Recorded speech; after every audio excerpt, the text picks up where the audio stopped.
What we witnessed wasn't just another political hearing, it was a masterclass in accountability.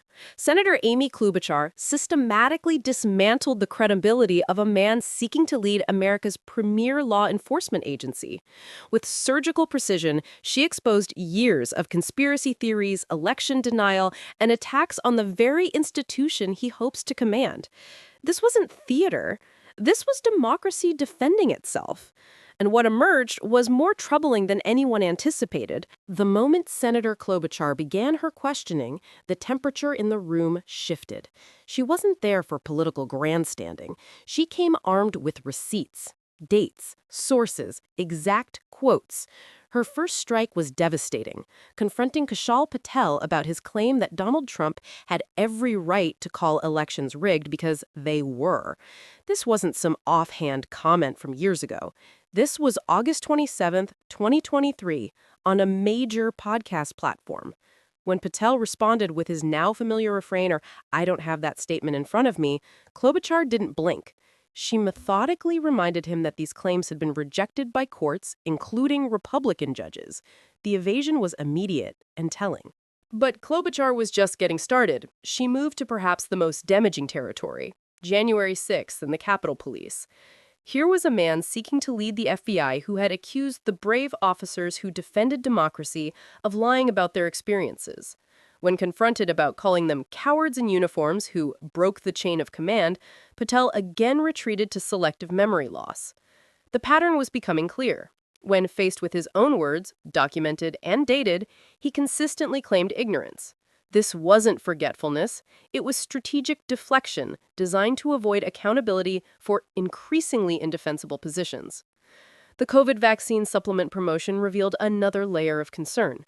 Patel had promoted products claiming to reverse vaccine side effects without any clinical trials or medical expertise. When Klobuchar pressed him on this, asking directly if he had performed clinical studies before making such claims, his response was startling. "I'm not a doctor, so no." Yet, he had promoted these supplements to vulnerable people seeking medical guidance. This wasn't just irresponsible, it was predatory. The fact that someone seeking to lead federal law enforcement had engaged in potentially harmful medical misinformation was deeply troubling. The enemies list discussion exposed the most dangerous aspect of Patel's worldview. Klobuchar methodically walked through his public statements about prosecuting Justice Department officials under RICO statutes for rigging elections. She highlighted how he had targeted Bill Barr, a man praised by Republican senators as one of the most capable cabinet officials they'd ever supported. When pressed about why Barr was on his deep state list, the answer became obvious. Because Barr had refused to break the law for Donald Trump. This wasn't about justice or reform, it was about retribution against anyone who had put duty above loyalty. Perhaps most revealing was the Italy conspiracy theory incident. In December 2020, while serving as chief of staff at the Department of Defense, Patel had reportedly reached out to investigate a bizarre claim that Italians had used military satellites to switch votes from Trump to Biden. When confronted with this testimony, he denied involvement, but the documented evidence spoke for itself. This wasn't just about believing conspiracy theories, it was about using official government positions to pursue them. The implications for someone seeking to lead the FBI were staggering. The media attacks represented another red flag. Klobuchar documented Patel's statements about coming after journalists criminally or civilly and putting the fake news mafia press corps on his list. For someone seeking to lead federal law enforcement, these weren't policy positions. They were threats against constitutional rights. The First Amendment protects press freedom precisely because an informed citizenry is democracy's foundation. When potential law enforcement leaders target journalists, they're targeting democracy itself. The pattern was unmistakable. Anyone who challenged or investigated Trump became a target for retribution. The FBI headquarters comment was perhaps the most audacious. Patel had publicly stated that the FBI building should be shut down and reopened as a, quote, museum to the deep state. Think about the breathtaking arrogance of that statement. Here was someone seeking to lead an organization while simultaneously calling for its headquarters to be turned into a political museum. When pressed about this, Patel deflected rather than explaining how someone who views the FBI as a corrupt institution could possibly lead it effectively. The cognitive dissonance was remarkable. Klobuchar's questioning style was deliberately methodical. She didn't rely on hearsay or partisan talking points.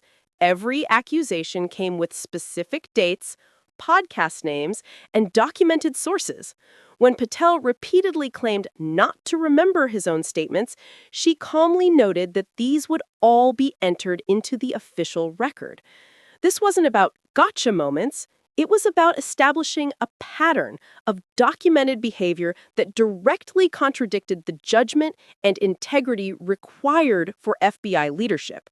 Her approach demonstrated what genuine oversight looks like when conducted with preparation and purpose.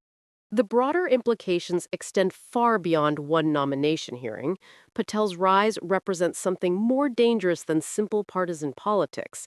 His record reveals someone who has consistently prioritized loyalty to an individual over fidelity to institutions, laws, and democratic norms.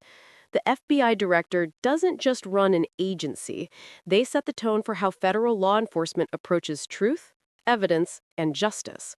When that person has a documented history of promoting conspiracy theories and targeting perceived enemies, it threatens the entire foundation of equal justice under law. The hearing also revealed the normalization of extremism within certain political circles. 10 years ago, someone with Patel's record would have been disqualified before reaching a confirmation hearing. Today, such positions are defended as legitimate policy differences. This shift represents more than political polarization. It reflects a fundamental disagreement about whether objective truth exists and whether institutions should serve the law or serve power. Klobuchar's questioning forced that choice into the open, making it impossible to ignore. What made this exchange particularly powerful was the contrast between Klobuchar's calm professionalism and the extremism embedded in Patel's record. She didn't raise her voice or engage in theatrics. She simply read his own words back to him and asked for accountability. The power came from the facts themselves. The documented pattern of promoting falsehoods, targeting opponents, and undermining the institutions he now seeks to lead. Truth, when presented clearly and methodically, has its own devastating force. The response from Patel's defenders was equally revealing. Rather than addressing the substance of Klobuchar's concerns, they attacked her methods and questioned her motives. When Republican committee members interrupted to provide cover, they weren't defending Patel's record. They were trying to prevent its full exposure. This defensive strategy implicitly acknowledged that Patel's statements, when fully aired, were indefensible. The interruptions and procedural objections served as tacit admissions that transparency was their enemy. The stakes couldn't be higher. The FBI investigates domestic terrorism, foreign espionage, public corruption, and organized crime. Its work requires public trust, institutional integrity, and unwavering commitment to evidence-based conclusions. When agency leadership has previously dismissed court rulings, promoted conspiracy theories, and targeted journalists, that trust erodes. Citizens begin to question whether investigations serve justice or politics. Foreign adversaries exploit that uncertainty to undermine American institutions from within. The damage extends far beyond any single case or investigation. Senator Klobuchar's systematic dismantling of Kash Patel's credibility wasn't just political theater. It was a defense of democratic institutions and the rule of law. Her methodical presentation of documented evidence exposed not just one problematic nominee, but a broader movement that treats truth as negotiable and institutions as weapons.